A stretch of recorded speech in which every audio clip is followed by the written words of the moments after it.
Hello, welcome to Bob's Dungeon. My name's Bob, I'll be your host.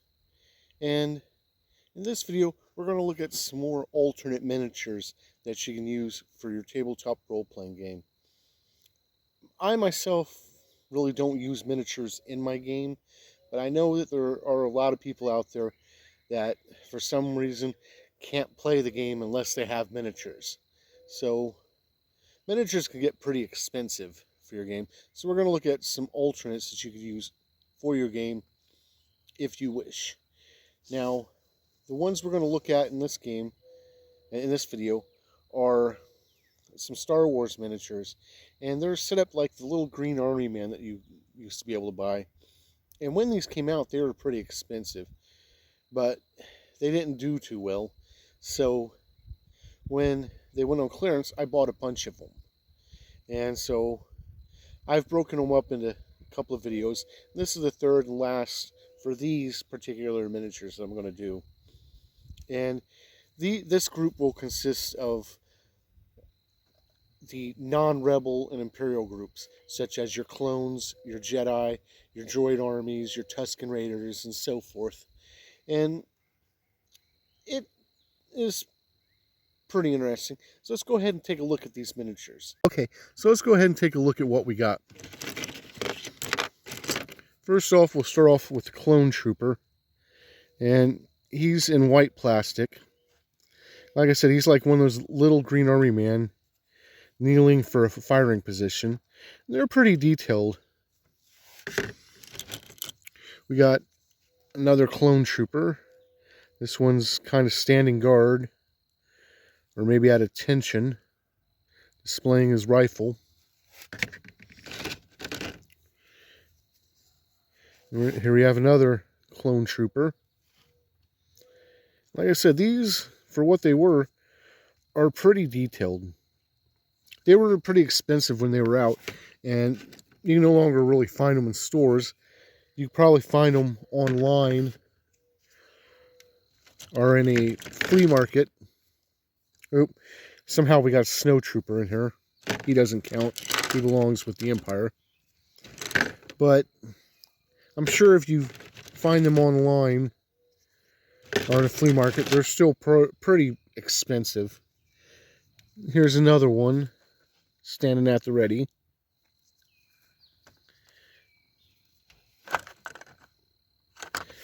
And they're pretty neat. Here we have Obi-Wan Kenobi done up in a gold plastic. And the ones in gold and silver plastics were considered special ones. So he's special.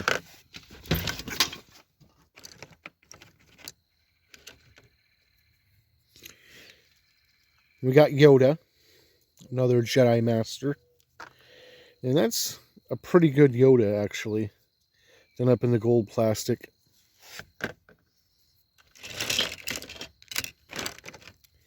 And here we have a super battle droid. And they chose a good color of plastic for him. And that gray. Clone Trooper. Clone Trooper. And here we have another Jedi. This time done up in brown plastic. I'm not really sure who that's supposed to be, but gives you another Jedi to fill out your ranks. And this, I believe, is Anakin Skywalker, done up in that brown plastic again. And if you wanted to use these as miniatures, a good coat of paint would really go a long way to making them look really good. More Jedi that we already looked at. Here's a regular battle droid. Skinny little guys. It's not much to them, but he still looks pretty good.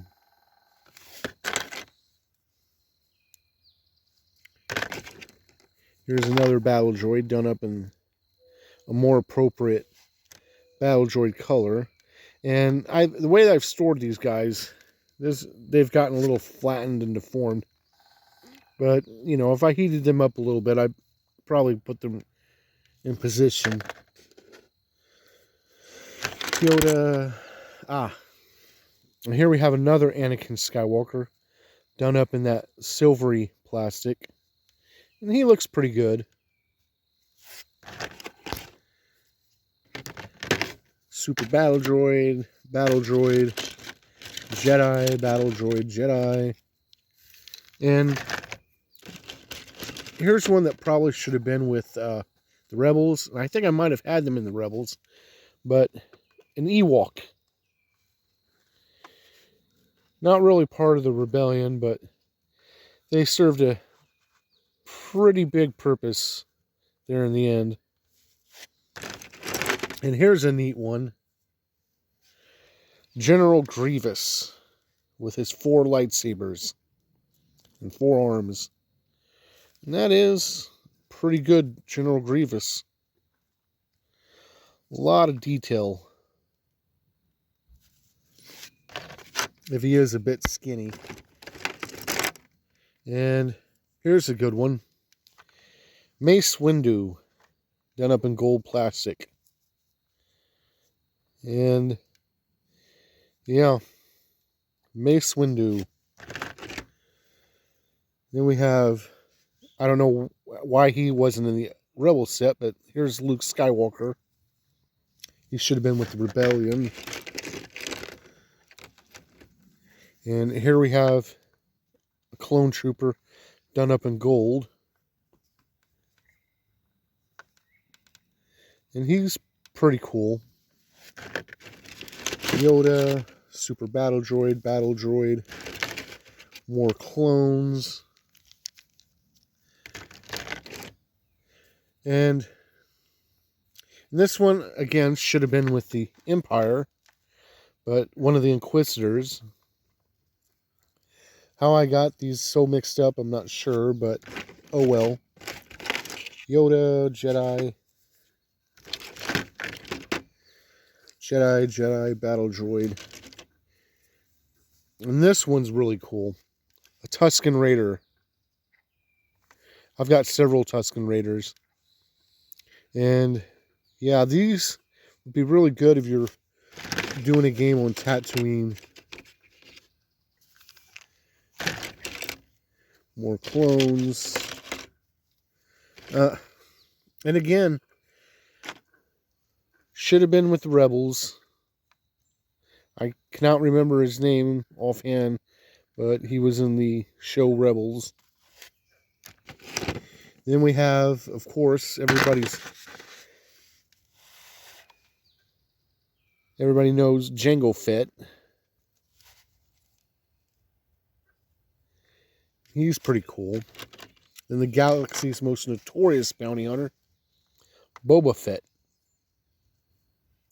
I really like that Boba Fett.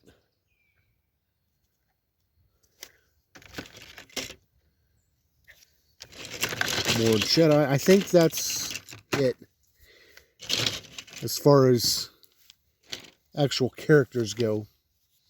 So we'll move on to vehicles. And we have a walker for the clone army. And what's neat about these is they gave them these little stands. And there's holes in the bottom of the feet, so you can peg them onto the stands, if I can get it right. And then they have no problem standing up. So that's pretty nifty. Then we have another walker for the clone troopers. And that's a pretty mean looking walker. More walkers. Then we have a troop transport for the clones. And it looks pretty good, I think. And these had a hole in the bottom of them, the ships did. They came with stands, so you could peg them onto the stands. and stand them up so that they're in the flight mode. And we have a Jedi Starfighter. I believe this was either this is the kind that Obi-Wan and Anakin flew in the Clone Wars. Then we have a couple of the Vulture droids. These were the robot ships from the droid army. And finally, we have the clone fighter. I can't remember what it's called exactly, but it's kind of like a forerunner to the X-Wing. And we have this ship, and I'm not sure what ship this is offhand. I think it belongs to the Rebels TV show, but I could be wrong. Then we have a land speeder. Just a plain, simple land speeder. But another neat part about these toys is they came with these, I guess you call them a slammer thing. They've got a team symbol on the top with some detail. And they're made so that you could peg a figure onto them and then roll them into somebody else's army. And that's pretty nifty. And it came in a couple of varieties. You had these ones that just had the ball bearing in the front. And you had these other kind that were motorized, so that you could pull them back and launch them. And like I said, they each came with their own team symbols on there. Oops. So you could have them for your different teams. That's pretty much it on these. And that was my look at some more alternative miniatures for your tabletop role-playing game. I'm not sure if you'd really want to look these ones up, because they're probably really expensive, but they're pretty detailed, and they'd be really good for your Star Wars game. But there are other miniatures out there that you could probably find and use. Probably find them easier too. So anyway, thank you for joining me to look at these miniatures, and hopefully you'll join me next time where we'll talk about something else. Bye.